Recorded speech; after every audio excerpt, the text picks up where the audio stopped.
Okay, here we go. Welcome back. All that other wonderful stuff. 13 games for me to get through tonight, so there's a lot of hockey. The funny thing to me is scoring doesn't seem to be up as much as I thought it might be. In fact, if anything, scoring seems to be down tonight. We'll see if that's a trend, if that continues. But yeah, if you watched the game and you're like, hey, there were a lot of really pretty goals in that, you likely watched one of the few that had that going. Not that there weren't good plays in every game, however. So let's start off with the Islanders in Florida. And now, again, it goes in the order that they're shown on the app, right? NHL app, I always go in that order. So the Islanders and the Florida Panthers, the Islanders coming off of a loss, Florida coming off of a win. It wasn't necessarily a great win for them against Pittsburgh, but it's still a win, right? They all count. So it's Sorokin versus Bobrovsky. Reinhardt had an early chance. That was saved. Barkov, early steal for him. Sasha Barkov defensively is fantastic. Shots were only 1-0 at 4 minutes. Panthers had the only shot. The Islanders do start getting chances. In fact, 7 minutes into that period, the shots are 4-1 in favor of the Islanders. There were over 6 minutes between shots for the Florida Panthers. Then the Panthers press at 8.5 minutes, and that leads to, and on that shift, Bennett gets a goal from Gudas and Forsling at 9 minutes and 10 seconds. So Sam Bennett had a great run after the trade deadline, and there were certainly those who said, hey, wait a minute.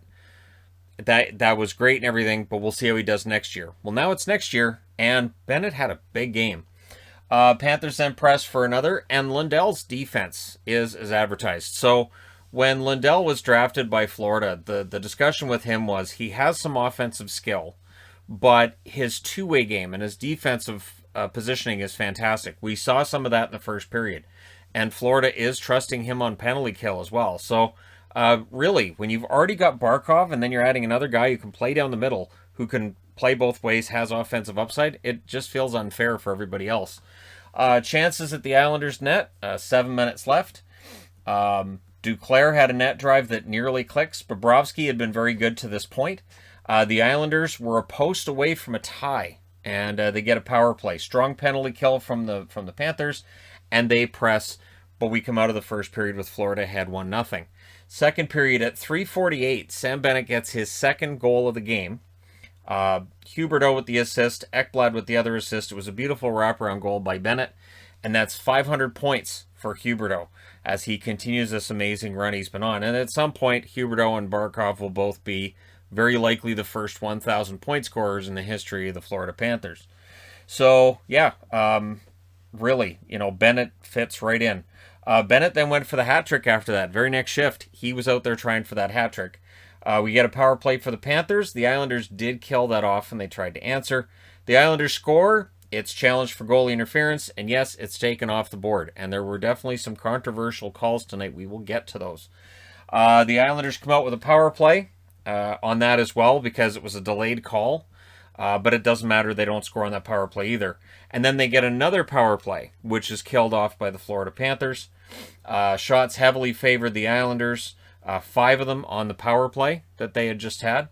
Late Islanders press, Bobrovsky saves, and then Anthony Duclair from Mackenzie Weegar at 1857. So again, Duclair, and I mentioned this in recent videos, he had a rough year last year where he was getting opportunities and they weren't going in the net. Now they are.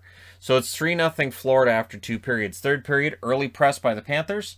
Duclair to fast break, that wouldn't go. Palmieri couldn't bury one. We get a delay of game call, and it's a power play for the Islanders, and they score on this one.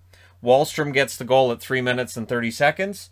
The Panthers press at 4.5 minutes. We end up with 4-on-4 for a couple of minutes there too, offsetting penalties. And then Bennett from Kierstead at 9:39. So yeah, Bennett gets the hat trick. Gets 3 goals in this game. Not bad. And then at 12:22, just to put the exclamation mark on this, Barkov scores from Verhaeghe and Forsling. And your final score is 5-1 in favor of the Florida Panthers.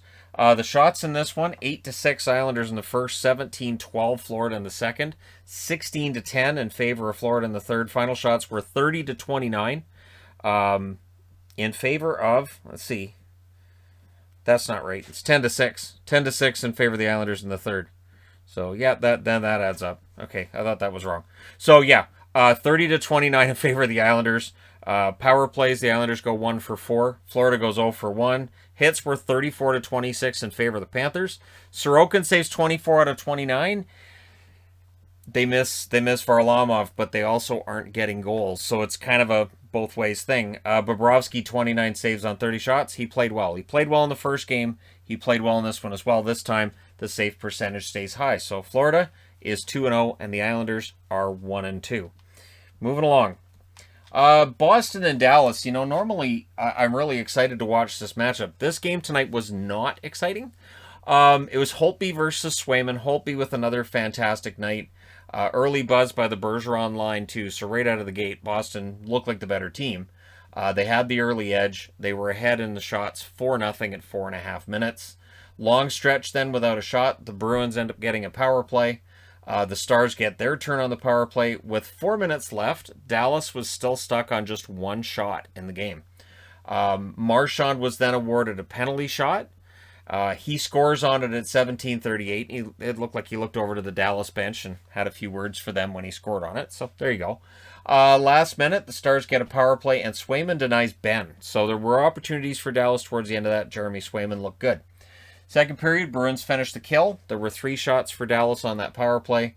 The Bruins then get a power play themselves. Pasternak blasts one wide. The Stars did kill it off and only allowed the 1 shot. And then it's Glendening from Caro at 9 minutes and 15 seconds, ties up the game. So yeah, Luke Glendening in Dallas gets a goal there. Bruins then get a power play. Glendening gets a shorthanded chance and actually draws a penalty there to make it a 4-on-4. Everything looked like it was killed off, but with 11 seconds left, Marchand takes a penalty, so that gave them a 5-on-3 for 11 seconds for Dallas. DeBrusk with a net rush, Holtby saves. They would end up killing all of that off. So it's 1-1 after 2 periods. And again, it was a good game, but there was some other stuff going on that was really exciting at the same time. Third period, Radulov was denied at the net. Holtby stops one on the goal line right after that. But then it's Jake DeBrusk, and this is the start that the Bruins want to see him get off to. He scores from Foligno and Howlett at 4:43. This was a line that was very impressive in the preseason, and it comes through tonight as well. We then get back and forth action at the half. Stars go to the power play. The Bruins did kill it off. They allowed 3 shots. We then get 2 minutes of 4-on-4 again. Dallas pulls the goaltender with 2 minutes left. Well, what happens is the empty netter. It's Marchand from Pasternak at 18:23. And Heiskanen had his arms around the leg of Marchand, and after the goal went in, he did pull him down. They could have called him for a penalty on that, I guess. There was no damage done, so it's fine, but Boston wins 1-0, or wins 3-1 to go to 1-0 on the season. Dallas falls to 1-1 with the loss in regulation. The shots in this one favored Boston in the first and second. 17-5 in the first, 11-9 in the second, and in the third, Dallas outshoots them 14-12. The final shot's 40-28 for Boston. Power plays. Dallas had 6, didn't score on any. Boston had 3. They didn't score on theirs either. The hits were 33-25 for Dallas. It was a physical game. Holtby saves 37 out of 39. Swayman saves 27 out of 28. And there you go. Swayman, solid start. So, yeah, Olmark, just relax. Swayman's got it. And tomorrow, Dallas goes into Ottawa, and it'll be Hudobin in net for them then. And yeah, we'll see how that goes. Moving on. Ottawa. So the Senators go into Toronto, and this crowd was jumping tonight. I have to say, the Toronto crowd was absolutely jumping, and it's always fun to watch these games when it's like this. And Ottawa, again, shows they're not going to be a pushover this year. This is a team that they may not make the playoffs, but they're not going to make it easy on you. So it's Forsberg versus Campbell in this one. Simmons scores early from Sandin and Dermott at 2 minutes and 12 seconds. I think that was the second shot on net for Toronto. Then we get Marner to Tavares. That almost clicks. Amadio was then denied. That fourth line presses. Michael Amadio is a decent player, and I'm glad he's having a good start for the Toronto Maple Leafs. I know him making the team bothered some people, but I liked him. I've always liked Amadio. We'll see if he sticks around. Kerfoot gets his first goal on his first shot of the season from William Nylander at 8:06. That made it 2-0 in favor of Toronto.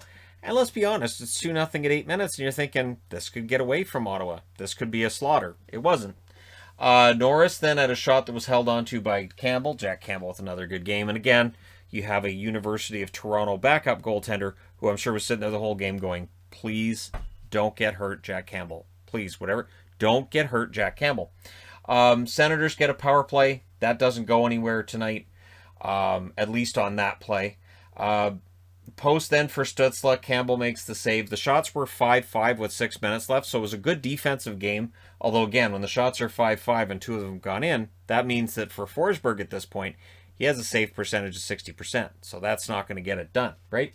But he makes up for it the rest of the game. Late power play for the Leafs. We get a shorthanded chance for Formenton on that.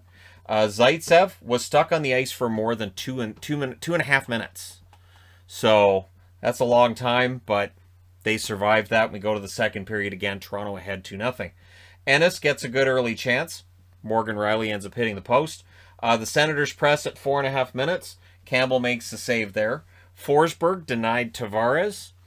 So Tavares frustrated in this game. The Leafs get a power play, and then they get 1:06 of 5-on-3. And at this point, Sheldon Keefe says, okay, we're going to call a timeout. Tavares was denied during the 5-on-3. The Senators killed it off. There were 7 shots. So Anton Forsberg deserves a lot of credit for the fact that the Senators killed that off. It's more like Forsberg killed that off. Stützle had a rush chance. Campbell makes the save. Stützle's really playing well to start the season. No surprise. Nylander then hit the side of the net on his play. The Senators press. They draw a power play, and this time they score on it. And it's Josh Norris from Batherson and Ennis at 17:42. And you go, okay, wait a minute. Now it's the Senators. They're down 2-1. There's a couple minutes left. What's going to happen? And the Senators score to tie the game. But on the replay, it showed that it was offside. So the Senators score with 5 seconds left, and then it's pulled off the board because he's offside, which may be how he was able to get in on the goalie like that. But so close. It wasn't that far offside. So we go to the third period with it still 2-1 for Toronto. The Leafs had a 3-on-1. They fired high. Marner was denied by Forsberg. The Senators had a 2-on-1. Dermott broke that up. There was a post for Chris Tierney, a post away from tying it. Forsberg saves a shot from Simmons. The Leafs press at 7 minutes, and eventually that pressure, it results in a goal, and it's Bunting with his first as a Maple Leaf from Kerfoot and Liljegren at 7:57. And the announcer said apparently there's already 58 jerseys in the crowd for Bunting, and I didn't know that A, he's the first Maple Leaf to ever wear the number 58, and B, people are already buying jerseys with his name on it. That's insane. And I say that as a Bunting fan just because we don't know how long he's going to be there, or what he might do or might not do, but I like the optimism. That's kind of fun. Formenton then had a chance on a turnover. That was saved. Zub missed in close, and he was unhappy after that one didn't go. They pull the goalie with 2 minutes and 30 seconds left. With 1:17 left, the Sens call a timeout. Shabbat saved a Marner shot at the empty net, so Mitch Marner, no goals for you. But the final score is still 3-1 in favor of the Toronto Maple Leafs. So Ottawa's unable to have the comeback tonight. The shots in this one, 8-6 Toronto in the first, 15-10 Toronto in the second. Only 6-5 in the third in favor of Toronto. Final shots 29-21 in favor of the Leafs. Power plays, Ottawa goes 0 for 2, or 1 for 2. Toronto goes 0 for 3. Hits 37-29 in favor of Ottawa. Forsberg saves 26 out of 29, and Campbell saves 20 out of 21 at the other end of the ice. So again, Campbell ends up all right, doesn't end up getting hurt, and there's nothing to worry about if you're that backup goalie. Next up, so at the start of the year, I mean, I said that I thought Montreal was going to be probably outside the playoffs, but I thought they'd be close. And I remember when I made that prediction thinking, well, you know, they'll still be competitive. The first 3 games haven't looked great. So this was a very quiet crowd by the end of the night in Montreal.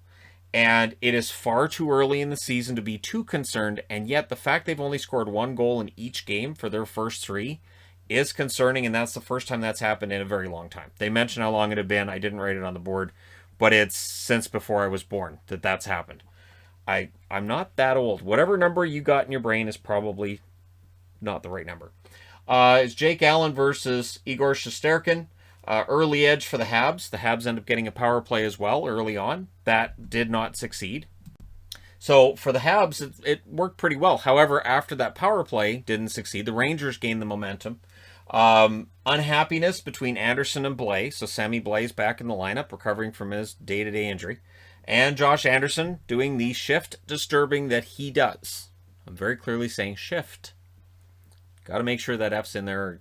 There you go. But anyways, Caulfield had a rush. That draws a power play. There were chances for Montreal in that power play, but again, the Rangers penalty kill comes through. Habs were getting the zone time, lots of it, just not getting the shots. And this is a problem they had tonight, where they had it, they're passing it around, they just were not getting the shots through.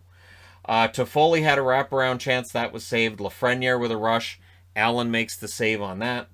Keandre Miller back checks and breaks up some chances there, and the one chance late for the Habs, he broke up nicely.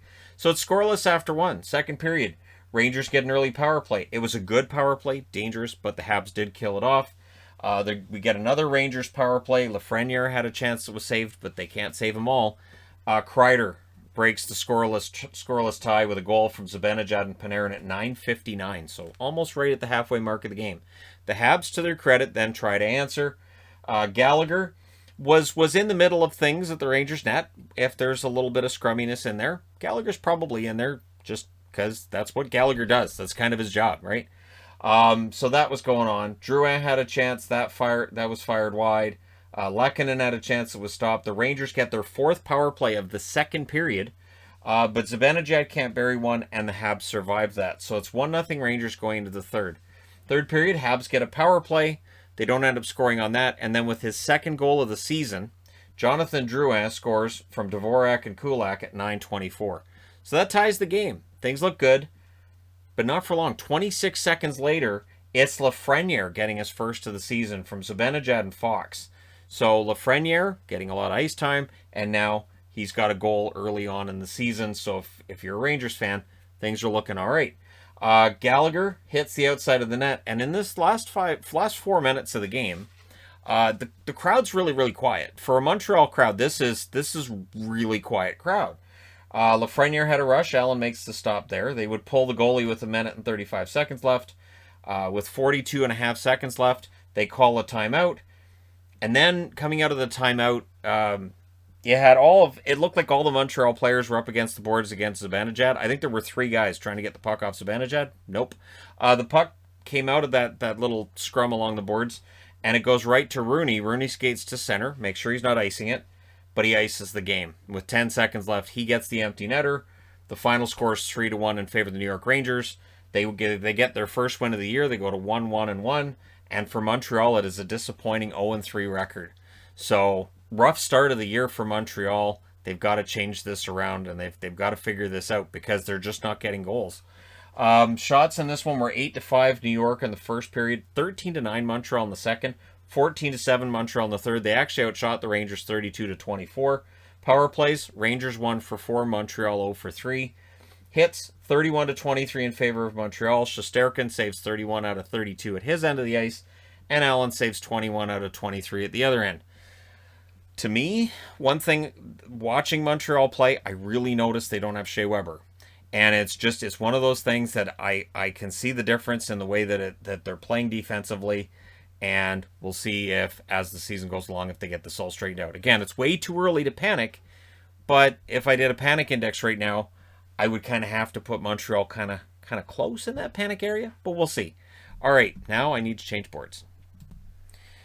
All right, so there's an interesting dynamic with Canuck fans. When the Canucks lose a game, the blame will go elsewhere a lot of the time. And tonight it seems like there were a lot of Canuck fans that were just mad at Corey Hirsch. It's just weird. I get it, but again, Corey Hirsch is in a position he's not normally in. You learn on the job, and when it comes to commentary, you're learning in front of a lot of people. So I do think that Hirsch can be kind of a harsh critic at times, but there are some harsh critics among color commentators, and Garrett's just a really likable guy, so it's not easy filling in for John Garrett. And tonight, Halak was filling in for Demko. Also not an enviable position to be in against Thomas Greiss, who I said last year was a really good goaltender. Detroit is a good team, and at some point, that will be realized by the rest of the NHL. Now, they blew that 3-goal lead against Tampa, but tonight, they locked this down. Kind of, sort of. Greiss locked it down. So Burroughs was shot blocking early. The shots were 4-2 for the Canucks 6 minutes in. The Canucks pressed 7 minutes in. The Wings had a rush. Halak turns it back. Höglander had a chance. Stahl defended him there. And then Fabry scores on their third shot from Stahl and Lindstrom at 11:05. So it's 1-0 Detroit. And they'd been outplayed to this point. Rathbone then fires one wide. Last minute of the period, the power play happens for the Canucks. There was a near miss by Horvat in the closing seconds, but you got the feeling that Vancouver's outplaying Detroit. It's just a matter of getting the right breaks. So we go to the second period. At 4:56, Connor Garland scores a very nice goal from Horvat. The pass was really nice, and it was under the bar, and it was from a tough angle. So it's just one of those ones where there's this very small spot you can hit, and Garland hit it and ties up the game. But the Wings then get a power play, and they score on it. And it's Zadina with the power play marker from Seider and Ernie at 6:42. So Maurice Seider's on the board again. And yeah, Zadina with the goal. The Canucks then press at the 8-minute mark. Höglander had a chance that was saved. The Wings cleared it out. We then get an extended 4-on-4. Höglander was denied on what was a beautiful cross-ice pass and his shot. The Canucks press. The Wings hit. They were hitting at this point in the game, and then they clear it out. Now, the hits end up being kind of low in this game, but Detroit got a majority of them. But again, when we get to the hits, it was a small number. The Wings get another power play, but we go to the third period with the score 2-1 in favor of Detroit. Early on, Horvat had a chance that was saved. The Canucks get a power play. The Wings killed that off. The Wings also, we find out, dislike scoring after the whistle. The funny thing is, the play was not offside. You look on the replay, it looked onside to me, so I understand why they shot into the net, but yeah, they heard the whistle as well, so, right? But yeah, so there was more dislike that caused 4-on-4. Pettersson had a one-timer that misfires, and then there was a debate about whether or not Garland should get a 5-minute major. So once the decision's made to give somebody a penalty, you can rescind the penalty if it's a high stick and you see they didn't do it. As far as I know, any other penalty that's called, you can't rescind it completely. You can turn a 5 into a 2, which happens here. So what happens is that Zadina's in the corner, Garland gets in front of him, and Zadina ran headfirst into the back of Garland. So he gets 2 minutes for a hit to the head. Zadina, I hope, is okay, but it's not a 5-minute penalty because Garland's got his back to the play, or he's got his back to Zadina. He's got his front to the play. But yeah, that was just one of those incidents that can happen as a collision in hockey, and right on the heels of the Larkin injury, of course, right? So that was odd, but it comes out of it that Garland ends up in the box for a couple of minutes. But yeah, then the Canucks press. Greiss with some saves. It's an understatement right there. Power play for the Canucks. That was a no. The Canucks score, but the ref waves it off right away for goalie interference. I believe it was Höglander that was guilty of the goalie interference there.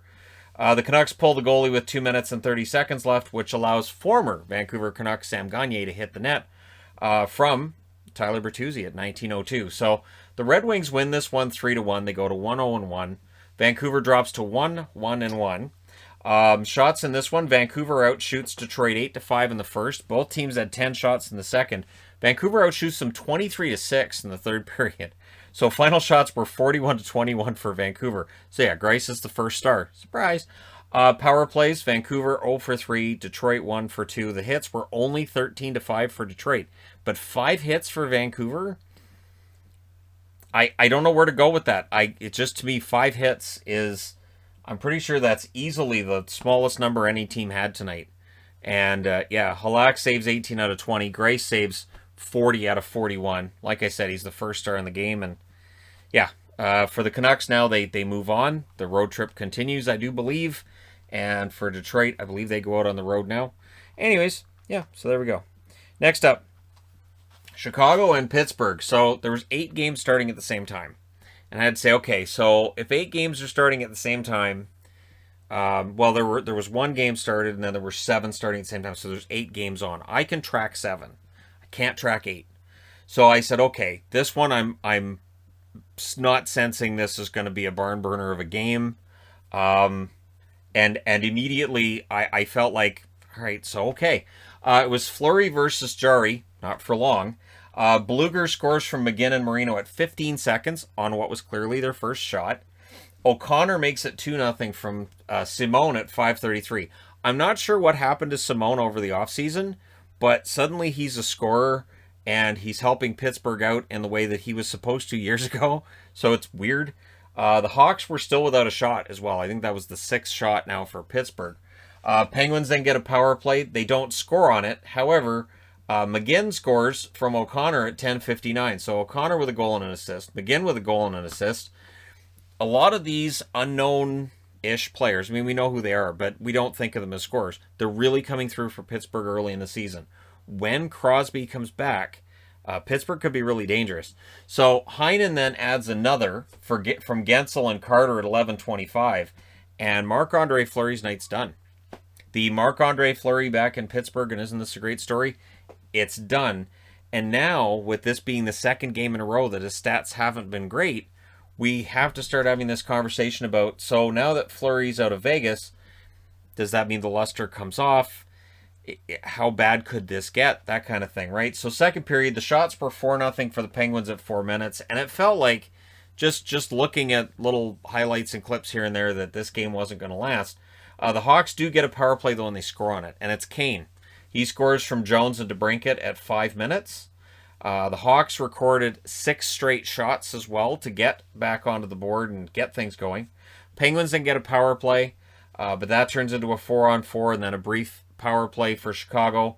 And then during that brief power play for Chicago, there's a goal for Zucker. So a shorthanded marker, which offsets the power play goal they allowed earlier in the period. Kapanen and Friedman with the assists at 17:55. So that makes it 5-1. 3rd period, kind of a slow start. Kind of a slow period overall. Shots were only 1-0 for the Penguins at 4 minutes, so slow start. It felt like the game was just over in the 1st period, and then it's just cruise control from there. Shots were 4-1 for the Penguins with 5 minutes left. The 2nd shot that Chicago got goes in. It's Kirby Dach scoring from Hagel and Kane at 15:57. So Kane gets a goal and an assist tonight, but that's as close as Chicago would get. The final score is 5-2. For Pittsburgh, they go to 2-0-1. Chicago drops to 0-2-1. And again, it's early in the season, but we'll see if this is a trend for Chicago, right? Shots were 13-3 in the 1st period for Pittsburgh, 15-8 Chicago in the 2nd, 5-2 Pittsburgh in the 3rd. Final shots, 26-20 for the Penguins. Power plays 1-for-3 for Chicago, 0-for-2 for Pittsburgh. Hits were 31-26 for Chicago. Fleury saves 6 out of 10. Lankinen saves 15 out of 16. I think Lankinen needs to be the goalie going forward. Jari, 18 out of 20. And by saying going forward, I mean he should get more starts than Fleury, I would think, just based on Chicago needs some wins here. So yeah, Jari with the 18 saves on 20 shots. Jari's numbers haven't been great, but he's winning, and that's the important thing. Next up, Tampa Bay and Washington. This was kind of a, I don't know, it was an off game. It felt like this was an off game for Tampa, especially in that 1st period. So you have Vasilevsky against Vanacek.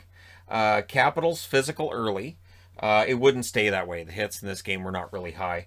Power play for the Capitals, that doesn't go anywhere. The shots were only 4-1 for the Capitals at 8 minutes, but still, they were, way ahead in shots. Just, 4-1, right. So, Colton deflects a chance wide. The Bolts score, but was it goalie interference?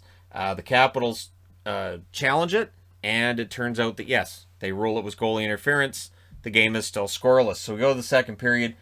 Caps off to a good start. Vanacek robs Hedman.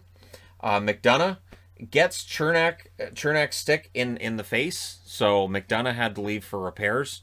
It's scary when you see that happen, right? And again, it's friendly fire. These things happen. Hathaway couldn't bury one. Bolt's net crash. That draws a crowd. They want to defend Vanacek, who's off to another good start. Capitals get a power play. That doesn't go anywhere. Then Tampa Bay gets a power play. That doesn't go anywhere. And late in the 2nd period, it is Ovechkin. So as he now chases down Brett Hull, he scores from Trevor Van Riemsdyk at 18:57. And then the Caps appear to have scored again, and they rewarded them with the goal. But on the replay, it showed the puck was on the line, and it didn't cross. Did not fully cross the line.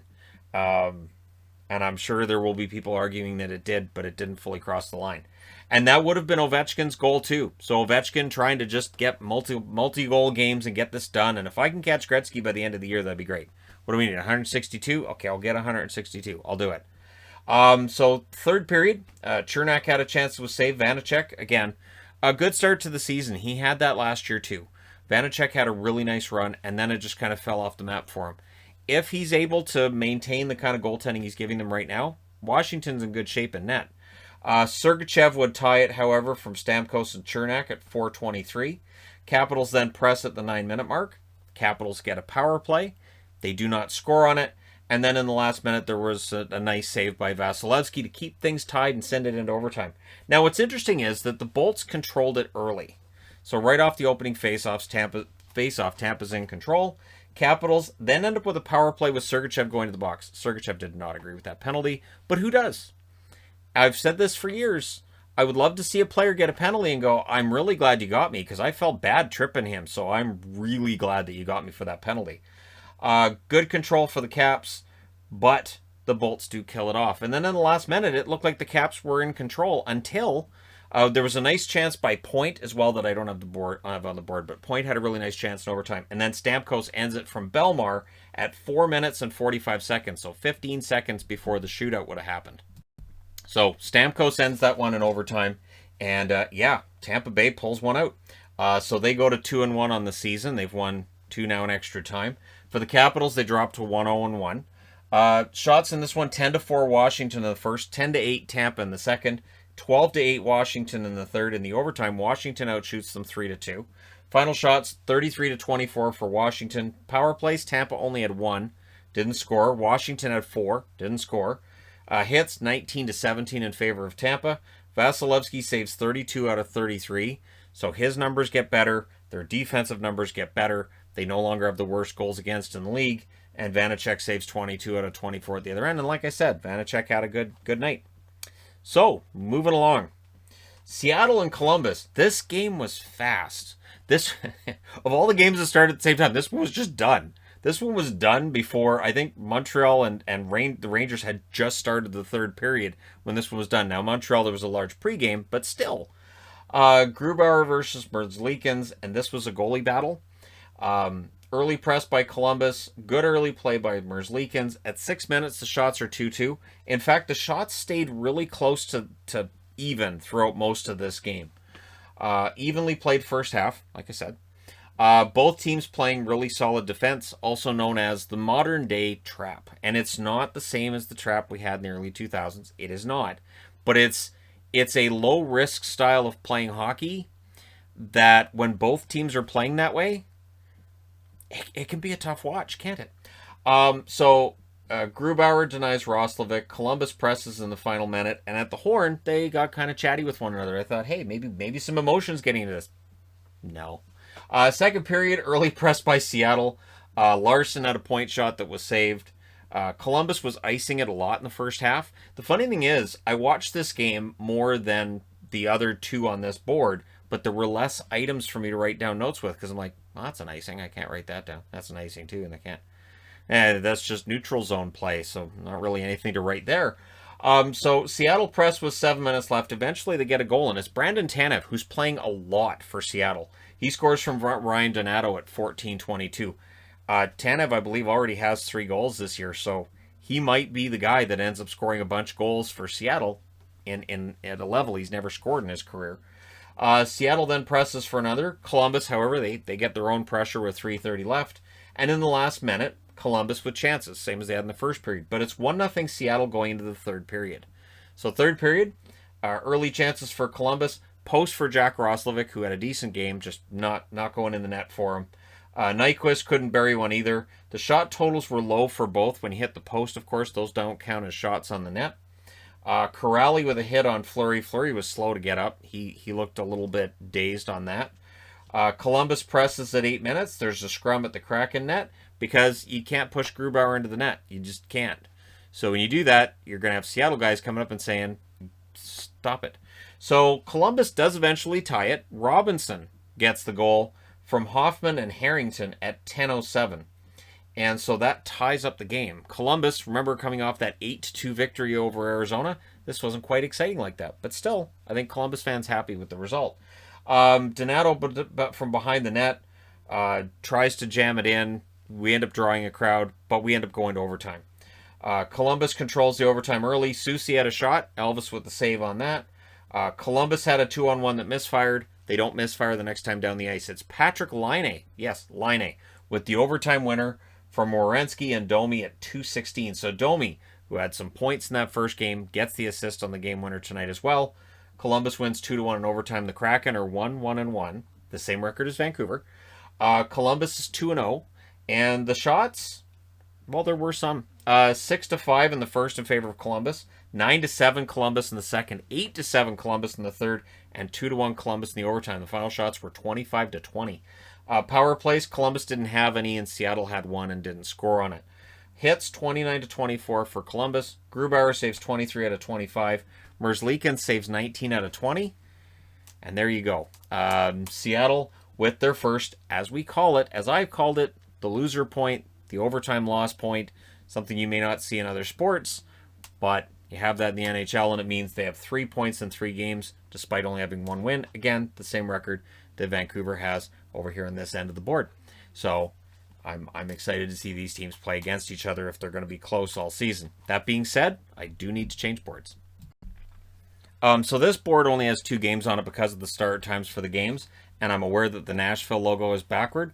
It's a helmet decal, and I like it. So I like using this one for when they're the home team because it's facing the other logo, and then when the road team, I like using the other one because I'm a nerd like that. So yeah, Carolina in against Nashville is the first time I've used this Carolina one as well, and of course this negative space in here does represent the Carolina map. So there you go. Because people keep saying, you don't talk about that. There you go. I've talked about it. Anderson versus Saros. The shots were 4-4 at 5.5 minutes. And then Jesper Fast is the one that opens the scoring from Stahl and Slavin at 6:18. The shots were 10-8 in favor of the Canes with 8 minutes left. Keep in mind when this game came on, still almost every other game I've been talking about was on at the same time. Canes get a power play. Turns into a 5-on-3. Saros makes some saves, and shorthanded Jeannot had a chance as well. So they did kill that off. Nechas had a chance. Saros makes a save there. The Predators then get a power play, but we go to the second period with the score 1-0. Shots were 5-1 in the second period in favor of the Predators at 4 minutes. Aho was denied by Saros. Svechnikov had one that goes off of Saros' shoulder, and then Johansson ties it up for Nashville at 7:54. The Canes get a late power play, and in the very last second of the period, Nashville gets a power play as well. So that starts out the third period. There's a shorthanded chance for Aho. That kind of fizzles out for him. Anderson then denies Tolvanen, and the Predators did get some pressure after that power play finished. Weren't able to score there, though. Yossi was robbed by Freddie Anderson. Predators then get another power play. And Anderson, the only way to put it is just Snow Angel heroics. Like his glove hand's great and everything, but he's doing the Hasek, the Snow Angels, the Tim Thomas, however you want to look at it. It kept it out. Canes press at the half, and eventually they break through and they get the lead. Svechnikov from Nechas and Pesce at 14 minutes. People figuring out, hey, Pesce's pretty good at passing the puck. He is. And then we get a fast rush over and that was a fast rush over the shoulder. And then, and I mean legit off the shoulder of the Nashville player. And then it's an empty net goal. It's Pesce to Teravainen at 18:48. And when I say Pesce to Teravainen, I mean in their own zone. Teravainen scored from about 150 feet away from that empty net. And even though empty net goals are kind of just functionary and they're there, it's impressive when it's from the other end of the ice. You know, there's been times where I'm out on the ice and I'm like, I'll try an empty netter. And every now and then you'll hit one from center ice and you're like, I don't see the big deal. And then you try it again and you're like, oh, yeah, this isn't that easy. So, yeah, 18:48. And that's without, guys who weigh 200 pounds and they're 6'3" trying to stop you. But yeah, then they pull the goalie, Nashville does. And during the 6-on-5, Forsberg scores from Ekholm and Johansson at 19:15. The Predators immediately call a timeout. They would pull the goaltender again with 30 seconds left. They are unable to tie it. Carolina wins this one 3-2. Nashville drops to 0-2. For Carolina, they are now 2-0. So Carolina's up, and this is definitely a feud, but they won't see each other again for a while. They only play each other twice this year. The shots in this one were 14 apiece in the first period, 15-8 Nashville in the second, and 11-10 Nashville in the third. So something interesting with Nashville last year was if they outshot their opponents, they lost. I'm not sure why that is, but they outshot Carolina 40-32 tonight. Both teams go 0 for 4 on the power play. Hits were 15-13 Nashville. I'm surprised. I thought they'd be higher. Anderson, 38 saves on 40 shots at one end of the ice, and Saros saving 29 out of 31. So, because Nashville scores 6 on 5 after the empty net goal, both goaltenders actually only allowed 2 goals. So it's that rare time where both goalies allow the same number of goals, because the empty net goal is in there as well. But Nashville showed some fight at the end, and it didn't quite work out for them. Maybe next time, right? All right, next up. And there's, to me, this felt controversial, but I'll get to it, because I'm again, we'll see. Because I mentioned the Chandler Stevenson goal, and I said, we'll track this. I'm, honestly going to track this. So, St. Louis in against Colorado, and again, as this game gets started, there's still a lot of hockey going on. Binnington versus Kemper, yeah, this one started at 6, so this was just after Florida and the Islanders had finished, but everything else was still going. Shen and Kadri had a fight early on. And then Falk scores from Kyrou and Bozak at 4 minutes and 12 seconds. So St. Louis showing a lot of fight. In fact, the Avs get a power play, but they don't get very much on it because at the halfway mark, the Blues are up 7-2 in shots, and they would stay at right around that rate for the rest of the period. However, second period, Saad hits a post early in the second. Binnington was tested in the first minute. Eric Johnson ends up hitting the post for Colorado. Some good end-to-end action, but Binnington was very sharp, right? The Avs press at 8 minutes, but then the puck goes the other way. And a play that you're not thinking this is going to happen, it does. Shen ends up scoring from Buchnevich at 8 minutes and 35 seconds. So again, you're like, okay, maybe Colorado's going to tie it. Puck's going the other way, and it's in the net. All right. That one went through the defense and the goalie. So Shen goes right through the defense and right through Kemper. There you go. And not only that, but after he scored, he figured out that, or maybe he already knew, but he looks in his glove and he'd been cut. So he had to take off and go get repairs and stitches for a cut to his hand that he scored with. And so that's pretty impressive. Perron would then add one. This one went through Kemper as well. From Saad and Parayko at 11:37. So it's 3-0 St. Louis. And again, it feels like this one could get really ugly. Makar then had a shot that deflected, and it was saved by Binnington. But not long after, it becomes 3-0. Colorado does get on the board. It's Burakovsky from Kadri and Girard at 14 minutes and 9 seconds. In the last 2 minutes, Robert Thomas had a close near miss for St. Louis, but we go to the third with them up 3-1. There's an early Avs power play. Glove save on Burakovsky by Binnington, who again was having a great save or great game, and every save Darren Pang was quite excited about. And then save of the night after that on Rantanen. Absolutely fantastic save. Blues killed it off, and Binnington was the story, because that power play, the shots from Burakovsky and Rantanen, they should have gone in, but Binnington said no. I could try to use like dolls to try to show what happened, but people would just call me a filthy liar if they didn't see the plays. So we get more highlight reel saves from Binnington. Blues get a power play and they score on it, so they go up 4-1. It's Perron from Barbashev and Falk at 6:51. And that was with 4 seconds left in the power play. So just before you hear that video game sound that they play in Colorado when a power play is killed, it just doesn't happen. Parayko then fires one wide, and with 6:15 left, the Blues get a power play. This game should be over. It isn't. 18 seconds later, O'Connor. Really good play by O'Connor for the Avs.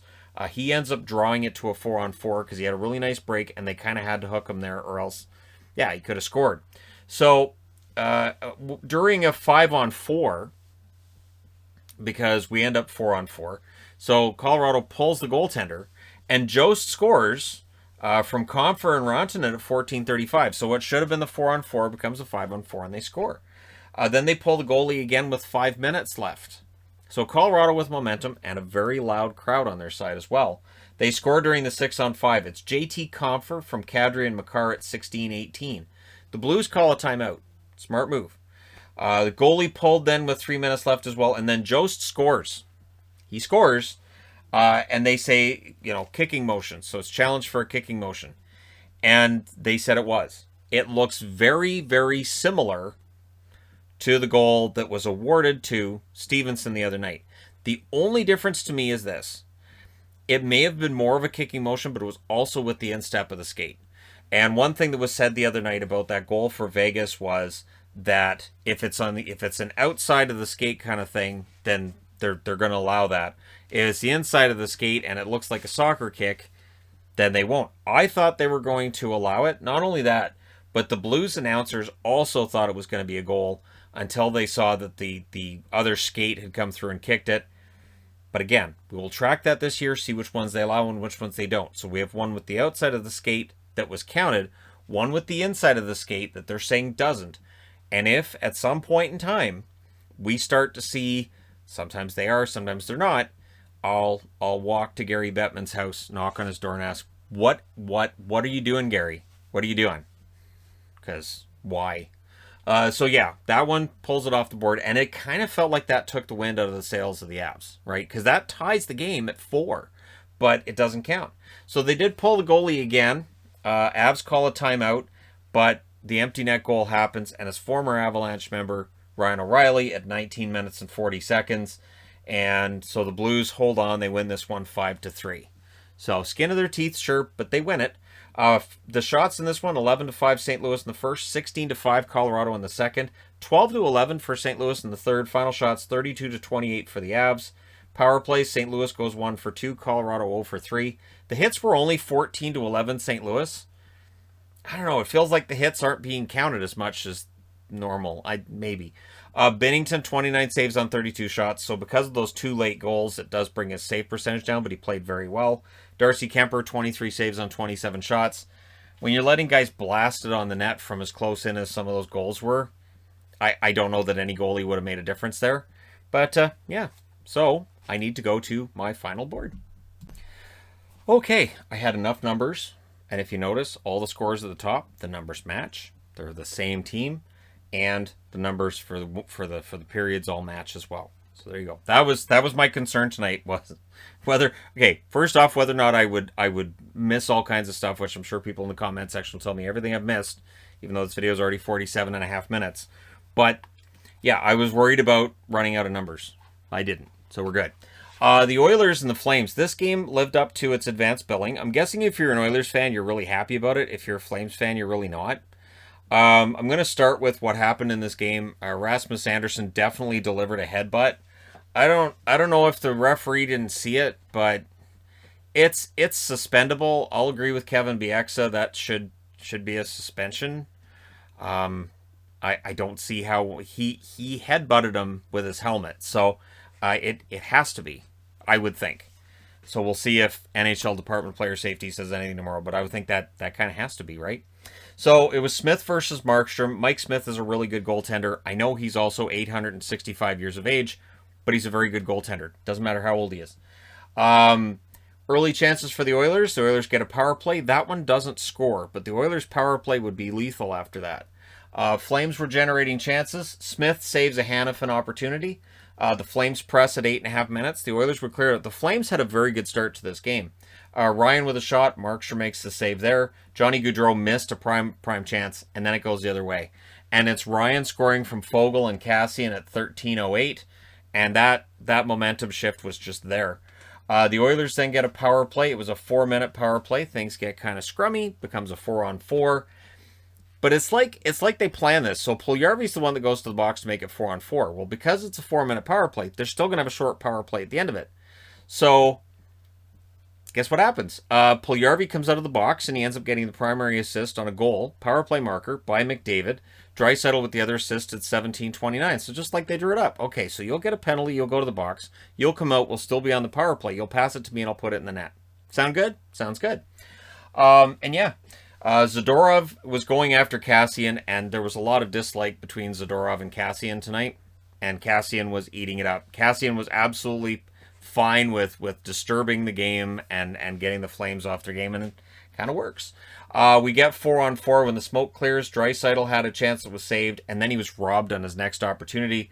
Flames had a power play with 20.8 seconds left, which rolls over into the second period. Smith saves a Backlund chance. The Flames get another power play. We then get 12 seconds of 4-on-4 towards the end of it, and then the Oilers get a power play and they score. And guess who? It's McDavid. Pretty good player. I don't know if you knew.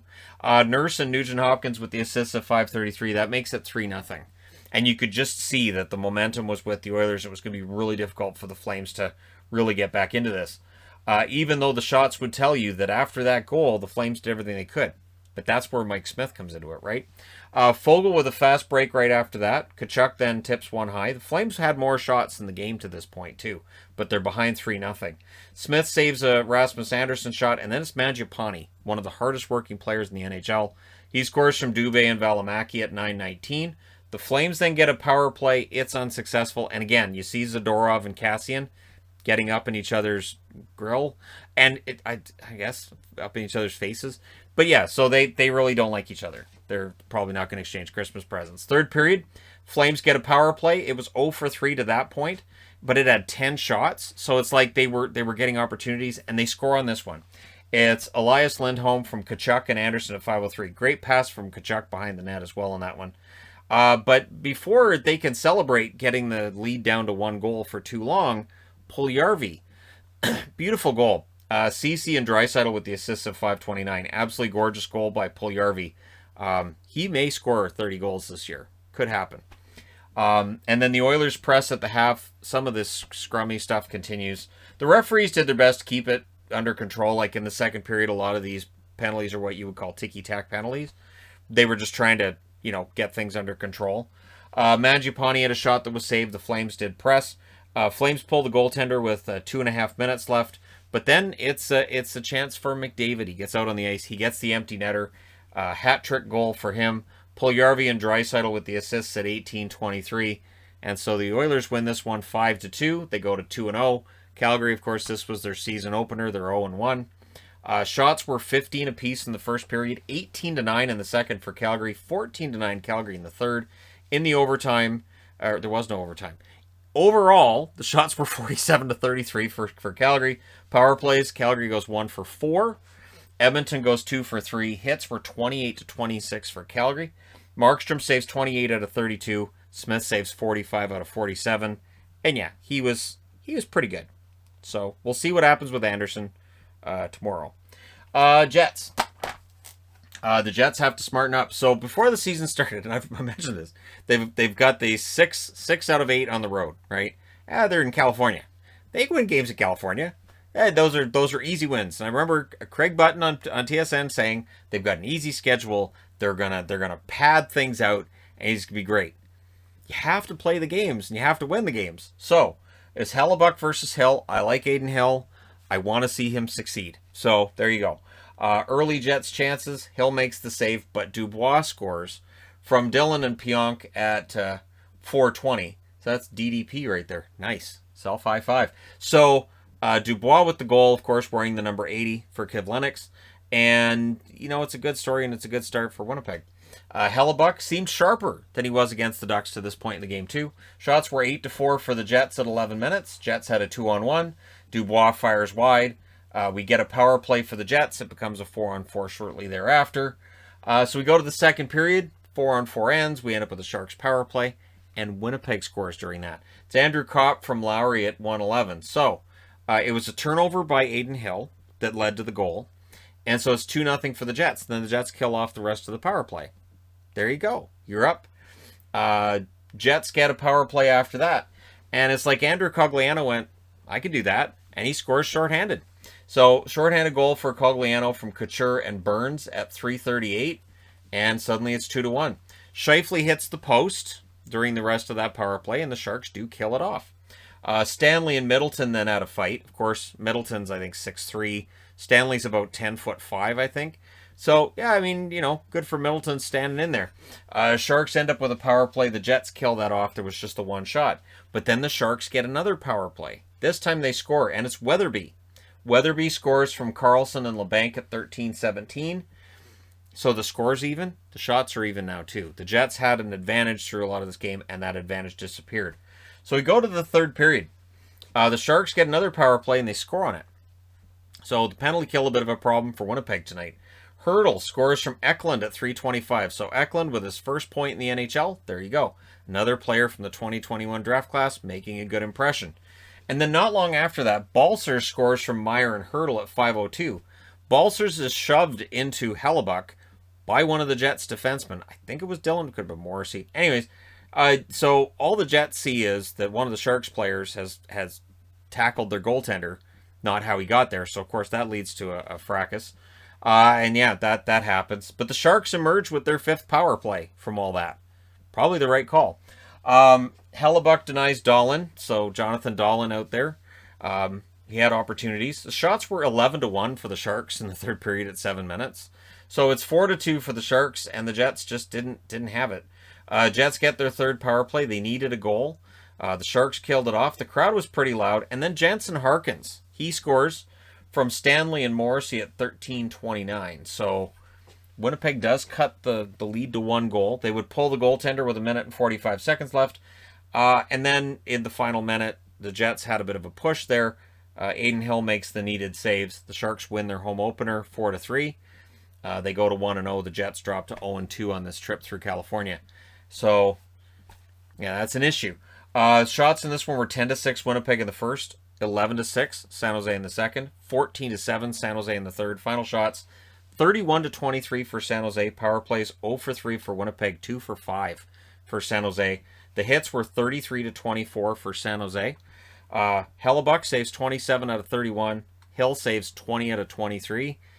And there you go. The Jets, it's a rough time right now for the Jets. Not sure what's happened.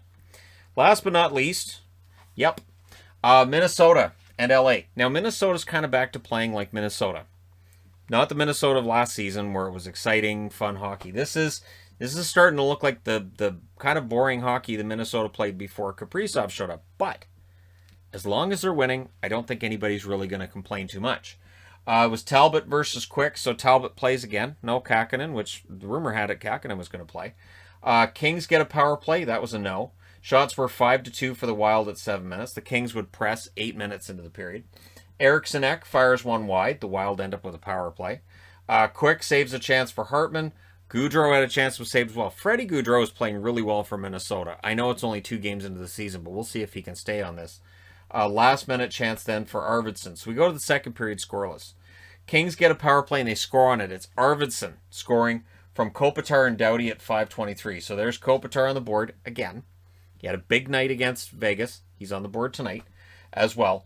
But that lead doesn't last. So much like over in this game, how there was 26 seconds in between, this one there's more than that, but not by much. Freddie Goudreau scores from Fiala and Kulikov at 6:17, and that ties it up. The Kings then get another power play. The Wild would kill that off. Edler then was defending on Sturm and defended that out of there. Kaprizov fires one high, but Kaprizov makes Victor Rask relevant again. He did that last season. He does it on this one. Rask with actually a nice goal, but it was a really nice pass by Kaprizov at 11:55, and that gives Minnesota a lead. Duhaime had a chance. Quick covers.